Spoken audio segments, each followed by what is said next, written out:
सास सास वर्ड सुनते ही हमारे मन में एक इमेज आ जाती है जो हमेशा हमारे मन में रहती है कि सास बहुत गुस्सैल होती है, बहुत खड़ूस होती है, बहुत नखरा करती है, जो कि बहुत डेंजर वर्ड होता है ना, वो होती है। वो हमारे माइंड में इमेज ही आ जाता है क्योंकि शुरू से हमने यही सुना है कि सास मतलब बहुत डेंजरस होती है।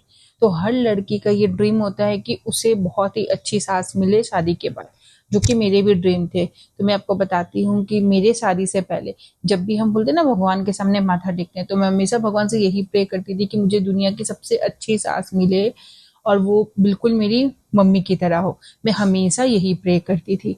और टच वुड बोलते ना, मैनिफेस्टेशन काम आता है। मुझे बहुत ही कूलेस्ट वर्ड बोलते ना, वो सास मिली है। तो आप भी मैनिफेस्ट करते रहिए, जरूर आपको भी अच्छी सास जरूर मिलेगी। तो क्या होता है, बोलते हैं कि शादी के बाद मोस्ट ऑफ द लड़कियों को अपने फैमिली के साथ ही रहना पड़ता है। तो अगर सास अच्छी है तो आपके ससुराल बहुत ही अच्छी तरीके से चलती है। इसीलिए सब चाहते हैं उसे एक अच्छी सास मिले। तो इस वीडियो में मैं आपको वही बताऊंगी जो मैं एक्सपीरियंस करी हूँ, मेरी सास कैसी होती है, और जो मैंने पहले की सास देखे हैं, दोनों में मुझे जो डिफरेंस लगा है आज के ज़माने की सास कैसी होती। तो मैं बहुत ही रियलिस्टिक आपको चीज़ें बताऊंगी जो एक सास को होना चाहिए अपनी बहू के लिए, जिससे उसकी बहू की लाइफ बहुत ही ससुराल में स्मूथली चलेगी। और आपको अगर वीडियो पसंद आएगी तो प्लीज़ सब्सक्राइब करिएगा। आप लोग सब्सक्राइब नहीं करते हैं, बस एक बटन ही दबाना है। और वीडियो को एंड तक जरूर देखिएगा, आपको बहुत मजा आएगा। और इतना मजा आएगा कि आप मतलब फोर्स हो जाओगे इस वीडियो को अपनी अपनी सास को सेंड करने के लिए। और वीडियो पसंद आएगा तो लास्ट में लाइक करके भी जाइएगा प्लीज। बहू जब शादी करके नई नई अपने घर पे आती है तो हस्बैंड के साथ तो उसकी रिलेशनशिप होती है वो बहुत ही डिफरेंट है। बट अगर बहू को सबसे ज्यादा अपना रिश्ता अगर किसी से निभाना होता है वो है सास। क्योंकि आपके हस्बैंड सुबह काम पे निकल जाते हैं, रात तक काम पे आते हैं। कितने लोग के होते हैं कि ससुर फादर इन लॉ भी काम पे जाते हैं, अगर उनके फैमिली बिजनेस है या कुछ भी है या जॉब भी करते हैं, जाते होंगे। तो लास्ट में घर पे कौन रहता है, सास और बहू। तो ये एक सास और बहू के ट्यूनिंग पे ही डिपेंड करता है कि आपके घर में कितनी खुशहाली है, आप कितने शांति से रहते हैं।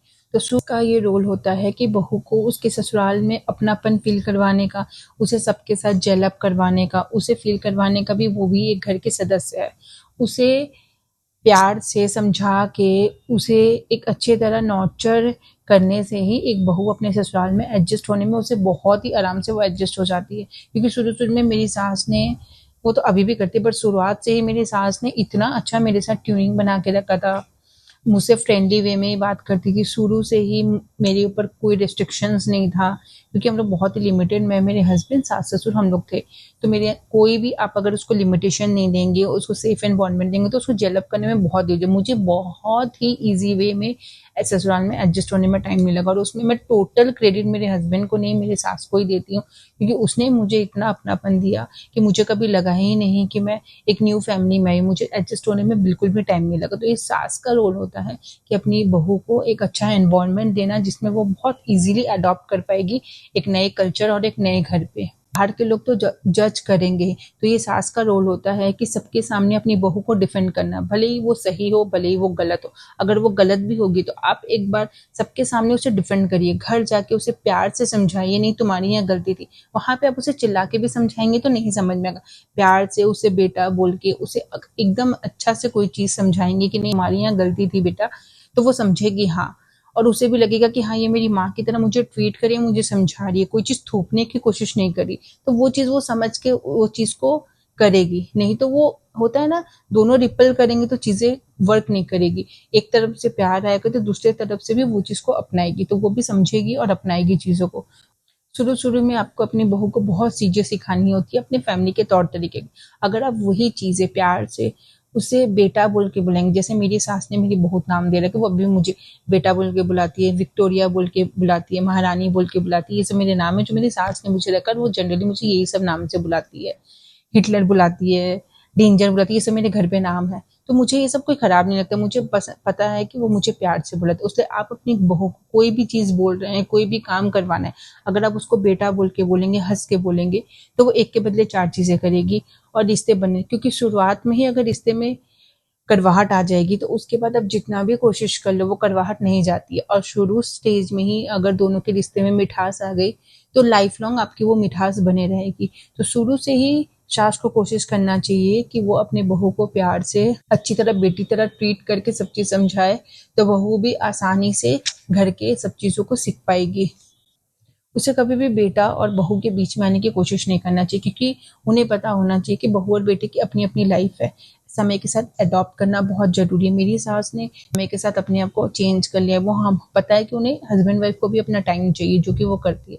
बट जनरली अब क्या हुआ है कि जब से मेरे फादर इन लॉ की डेथ हुई है, तो हम अपने हर चीज़ में सास को इंक्लूड करते हैं, भले वो मना करे। इसमें कोई बुरी बात नहीं। अब सोचिए, अगर आपकी एनिवर्सरी है, अब होटल जा रहे हैं जस्ट डिनर के लिए भी, तो वहाँ पे तो आपको क्या प्राइवेसी चाहिए। अगर आपके साथ आपकी सास भी चले जाएगी वहाँ पे, तो जो आप करने वाले, ऐसे तो नहीं है कि सास के टाइम में आप खाएंगे नहीं, कुछ नहीं, जनरल होगा।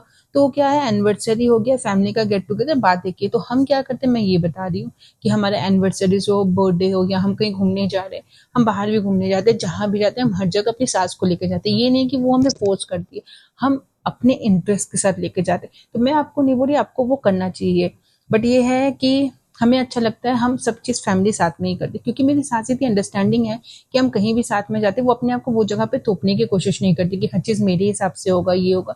उन्हें जो चाहिए होता है वो अपना पॉइंट ऑफ व्यू देती है, हमें जो करना था हम अपने तरीके से करते हैं।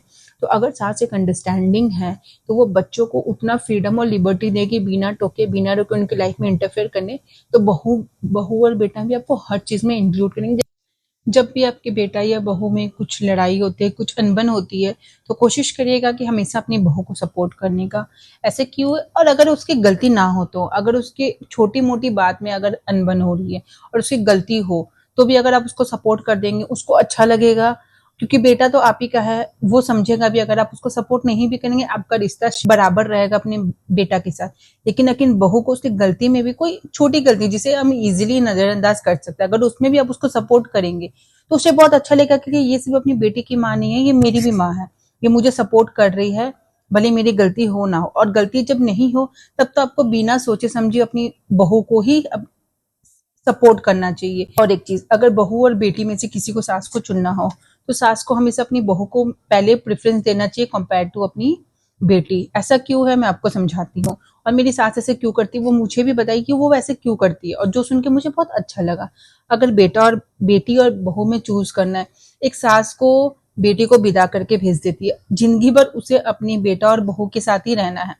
अगर वो अपनी बेटी को लेके अपने घर में कलह मचाएगी, लड़ाई झगड़ा करेगी, तो वो कभी बेटी अपनी सास को नहीं मानेगी। वो उसके बुढ़ापा में उसकी सेवा नहीं करेगी, उसकी केयर नहीं करेगी, उसकी इज्जत नहीं करेगी, क्योंकि उसे लगेगा कि सब चीज वो अपनी सास के काम कर रही है, और सास क्या है, अपनी बेटी की सपोर्ट करके यहाँ हमारे साथ लड़ाइयाँ कर रही है।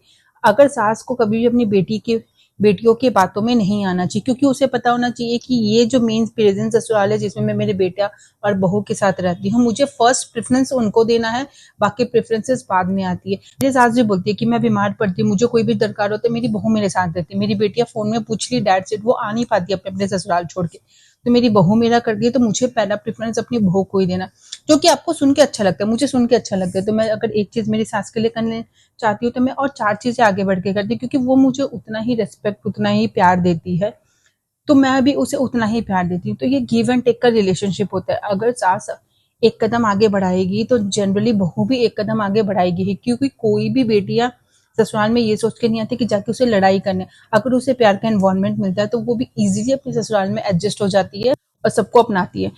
मुझे जो पहनना होता है, जैसे रहना होता है, मेरी सास ने मुझे टोटल फ्रीडम दी हुई।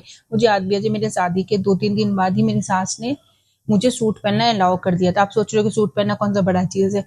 8 साल पहले जहाँ मैं रहती हूँ, यहाँ वहाँ पे बहुत बड़ी बात थी।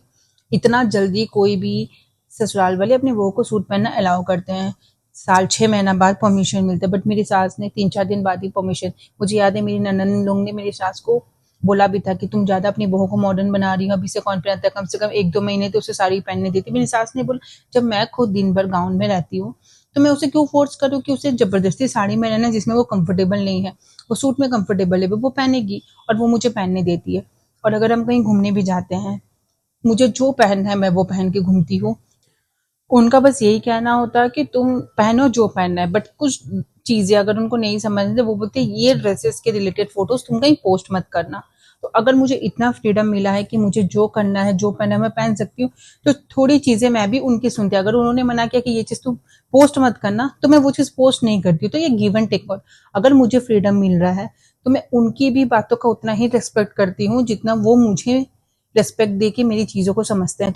तो मुझे लगता है ये सब चीज़ें एक सास को अपनी बहू के लिए करना चाहिए, ताकि बहू को भी लगे कि वो अपने घर में है, ना कि किसी दूसरों के घर में। उसे सेफ लगे, उसे अच्छा लगे उस घर में रहने के लिए, और घर का एनवायरनमेंट हमेशा अच्छा बना रहेगा और सब खुशी से रहेंगे। तो ये सब बहुत छोटी छोटी चीजें हैं जो आप कर सकते हैं। उसे आप बेटी की तरह अपनाएंगे, तभी वो आपको माँ की तरह अपनाएगी। आप शुरू स्टेज में उसे बेटी की तरह ट्रीट करके उसे एक सेफ एनवायरनमेंट देगी, तो बुढ़ापा में जब आपको आपकी बहू की सबसे ज्यादा जरूरत होगी, तो वो भी आपको माँ की तरह नॉर्चर करेगी, आपकी सेवा करेगी और आपका ध्यान रखेगी। तो दोनों साथ में ही होता है। आपको वीडियो अच्छी लगी हो तो इसे जरूर अपनी अपनी सास को सेंड करिएगा और उन्हें बताइएगा ये आपको भी ये चीजें करना चाहिए। ऐसा नहीं है कि मैंने सिर्फ सास के लिए कहा है, मैंने एक वीडियो बनाया है जिसमें बहू के क्या क्या कर्तव्य होते हैं एक ससुराल में। मैंने उसके लिए भी स्पेशली वीडियो बनाया है, क्योंकि एक हाथ से ताली नहीं बजती, बहू की भी इक्वल सपोर्ट चाहिए होता है। तो वो वीडियो भी जरूर चेकआउट करिएगा।